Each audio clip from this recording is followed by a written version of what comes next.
Welcome to the Sound in Marketing Podcast. Today we pick up where we left off talking about sensory perception with Alejandro Salgado of Atrianna. We pick up in the middle of explaining the sensory elements in brand packaging. A few years ago with one of my colleagues, Carlos Velasco, who's a professor at the BI Norwegian Business School, we did our PhD together. We were thinking about a problem, which is we were talking about packaging, which was how do we help marketing and industry practitioners to think about the senses in a sort of mixed up way, not just one or the other, but how they're just sort of converging together to create a single experience. So we wrote a little paper for SMR, which is the European Society of Market Research. That's very big, so they have a lot of sort of members in it. And it's called the 4 Moments of Experience. And what we basically explained was how you can have a moment which is how you detect the product, then how you think about buying it, then how you experience using or consuming the product, and then how you dispose of it or disconnect from it. And when I mean dispose or disconnect, is different when you have, like, say, a yogurt and you throw the packaging away, or you have headphones. You're not going to throw your headphones away, just kind of put them in your pocket or something. So when you have these 4 experiences, instead of thinking about the typical moments of truth, what you think about is what are the sensory elements that need to be part of the packaging, that need to be there in order to have that impact. And so we built the whole thing around it. And it was very successful. Like, I think that we've applied it in about 25 countries. And it was shortlisted by the WARC, which is sort of like a huge industry database, as one of the picks for that year among all the papers in the world, and among all the papers in the conference.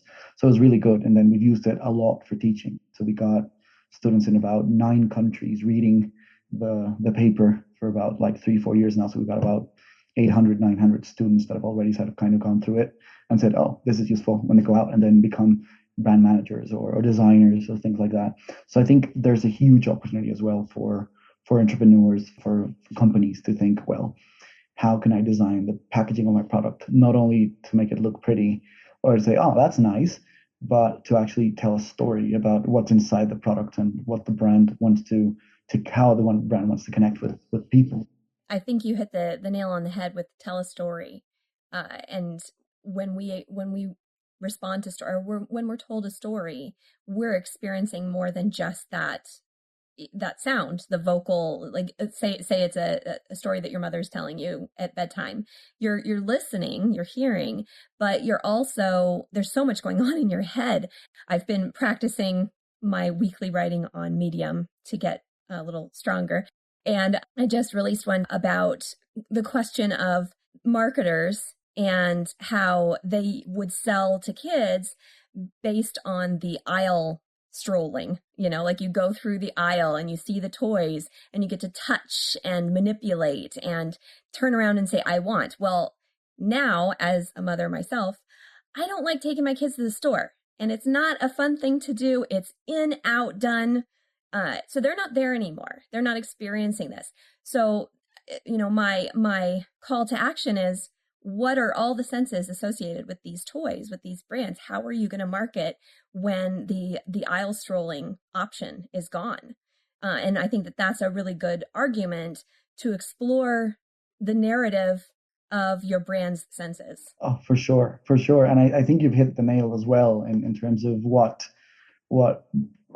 the world looks like right now, that we are a bit more sort of e-commerce based, virtual. And again, like, as the pandemic sort of becomes more complicated to understand, at least, and for parents, they're saying, well, do I need to take my kid outside for this or not?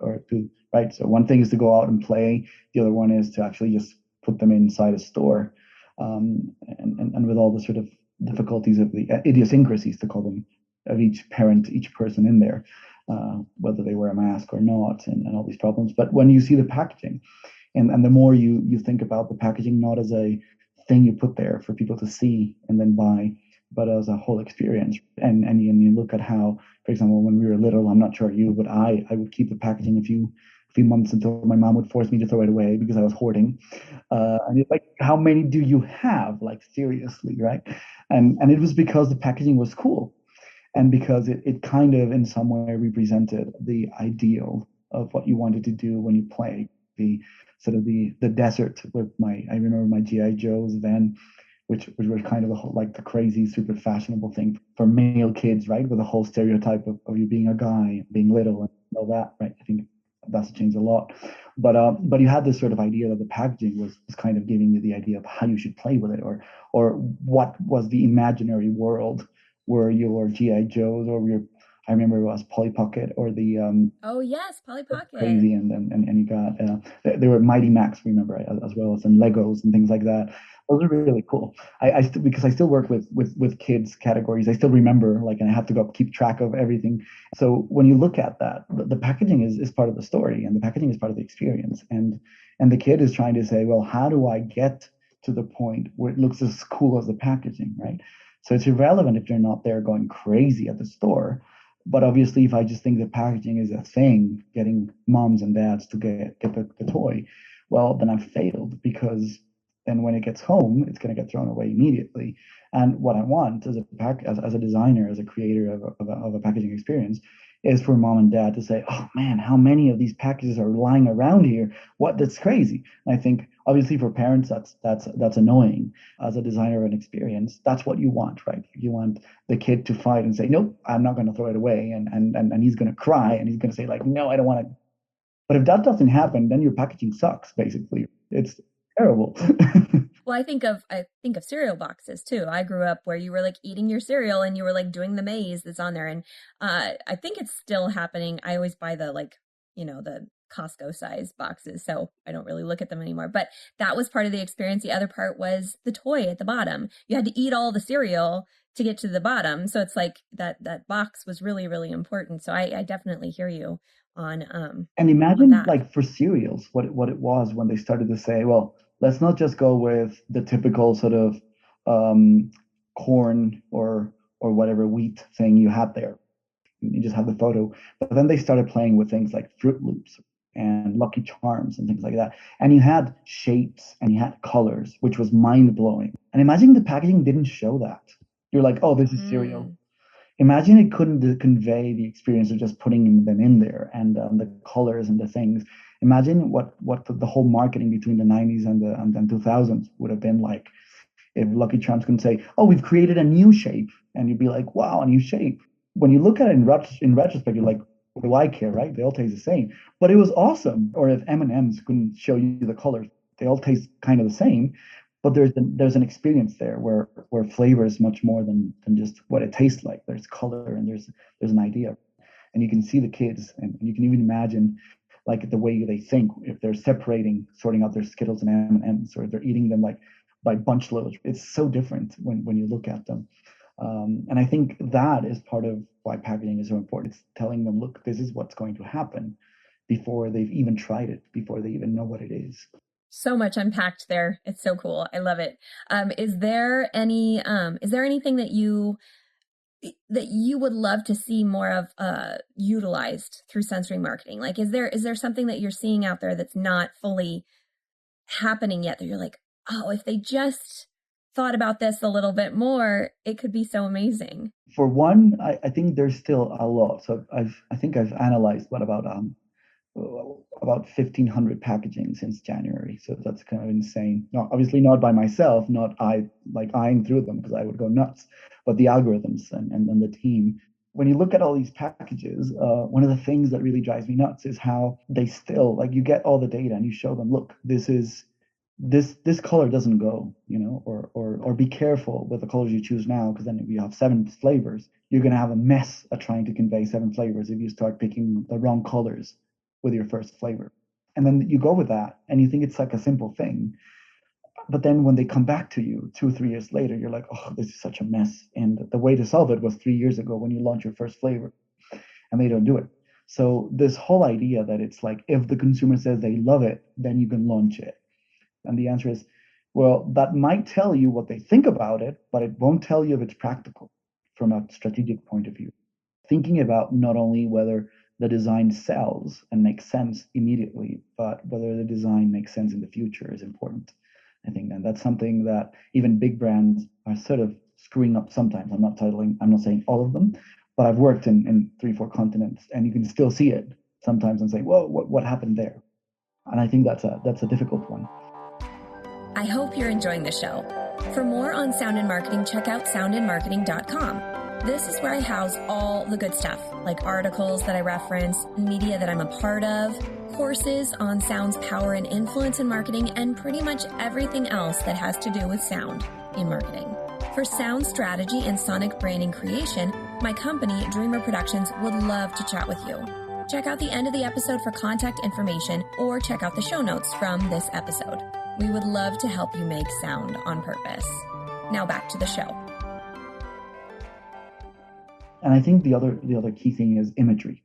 So when you think about imagery, you think imagery is put a nice photo there, like a smiley kid with a, I don't know, having a bite of the cookie or whatever. And we think that's imagery. But it's so cool how scientists like Koslin and Charles Pence and Ophelia de Roy and Olivier Petit in ESG in France and Carlos Velasco in the BI, Janice Wang in Denmark, in Aarhus University, and our own team, how we've shown systematically that mental images can be multisensory.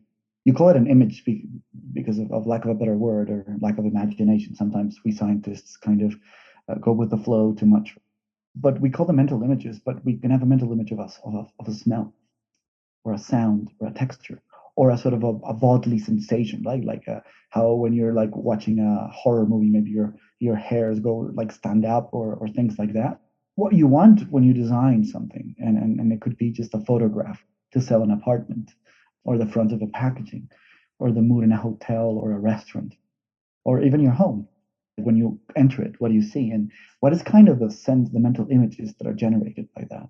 We are too obsessed by being literal in the design of the product. And I think that the actual story as to how the brain then captures that reality and how we then sort of by capturing that, we recreate something in our mind based on our experience, based on our desires, our needs, our biases, and then we see it. And I think there we have so much yet to exploit in terms of experiences. And don't get me going of that in the classroom, but for kids in classrooms, virtually or physically. And like if there is a place where we have not explored how mental images and how sensory experience is important, is the classroom. Yes, there are teachers that are wonderful at doing it, but it's more like a discrete situation where there's a teacher that understood it, kind of like a chef, like a great chef. You've got a bunch of people cooking and burning things up and making a mess in the kitchen. And then you've got some really cool teachers and professors doing things like, it's very subtle, but it's very simple. But if you sit in their lectures sometimes, and it's not, they don't even have to be very tech, but the way they talk, you're like, wow, I've been transported somewhere else. It's like reading a story from a book, like Philip Pullman from The Golden Compass or J.K. Rowling with Harry Potter. And that's kind of what we want in the packaging, in the classroom, when you get home. And it's so difficult now to think about that. And I think that is something that will kind of be groundbreaking very soon. Well, good luck with that. Fingers crossed. Well, because I'm just thinking, and I'll stay off of my soapbox, but I'm just thinking the senses are so universal and yet they're so personal at the same time. How do you figure out the global sensations and keep in mind that people are going to have individual experiences that are completely off kilter from all of that? And I love what you're saying because it's one of the things I always start with in my I used to teach a class called multisensory product design, and it's something I also tell my team a lot, and it's how do we deal with subjectivity, and its subjectivity is so important. Why are there so many universal brands that are so successful, right? Like McDonald's and Spotify and Netflix and right in so many categories where you say, well, if we're so subjective and so different, why is it that you've got fans of specific movies, and why is it Disney so successful in creating that sort of experience systematically at its sort of theme parks or at its movies? And that's one of those questions that it's not easy to answer. But I think what you get to is you've got sort of two types of moments you really want to become memorable. You want moments that, for example, if you're in love or you want to surprise your kids or your family, it's about something very specific. And then you have to think about brands that in some way enable you to sort of personalize or to tailor that experience. So it's not about the product, It's about how you use it and when you use it, and sort of the timing of using the product. So providing the consumer, the client, with the experience, the possibility of saying, I'm going to buy this wine in this way. But some brands are very rigid. So you buy your sparkling wine to celebrate your anniversary. And it's kind of, well, yeah, it's sparkling wine, but what could a brand do to help you sort of become more, that your subjectivity is more included in the experience, which would be extremely powerful as a brand value. So it's not that you have to cater to each individual, but that you have to think about how you can provide flexibility in the way you approach the brand to create that individuality by having a universal experience. So that's one. But then you go to the other side and you say, nope, I don't want that. I want something where my experience is so awesome that no one will question how amazing it is, no matter how subjective you are, no matter whether your politics are right or left or center. And if you've got, for example, a difference in what you like, you don't like sweet things or this or that. And if you get there, then you have something truly amazing. And when you look at, for example, chefs, I used to work with a couple of chefs who worked at a lot of Michelin star restaurants. And I asked him once, well, what's your favorite ingredient? And now I know it's kind of a lame question, but he gave me a really clever answer. He said, well, hunger, of course, is the best ingredient, right? Yeah. And then I said, well, there's things that I don't like. I don't like some things. No, I think everyone likes everything. You just kind of have to teach them how to love them, how to like things, right? So I told him, I don't really enjoy this vegetable. And he said, let me cook it for you. And I was like, no, actually, I do like this vegetable. I just didn't know how to cook it properly, at least for me, Uh-huh. right? So what makes that specific chef so masterful, so good, isn't really that he has some sort of magic wand that makes you say, wow, this is amazing. But it's kind of his ability to be very consistent in understanding how to develop something that is appealing to most people. That's what we call advertisement and what we call marketing. At least it's what we should call that. But sometimes we get so caught up in doing what we need to do that we forget that we need to think not about cultural differences.